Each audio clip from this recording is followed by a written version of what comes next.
तर खासदार सुप्रिया सुळे यांनी अक्षय तृतीयेनिमित्त सिद्धिविनायक मंदिरात जाऊन गणपतीचे दर्शन घेतले। यावेळी सुप्रिया सुळेंनी मुलगी रेवती सुळे यांच्या लग्नाची पत्रिका बाप्पा चरणी ठेवून आशीर्वाद घेतलेत। यावेळी पती सदानंद सुळे देखील उपस्थित होते।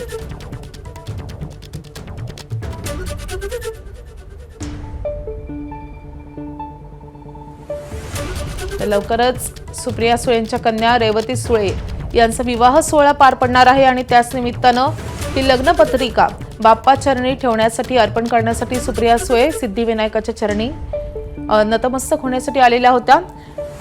सुप्रिया सुळे यांचे पती सदानंद सुळे देखील त्यावेळी उपस्थित होते।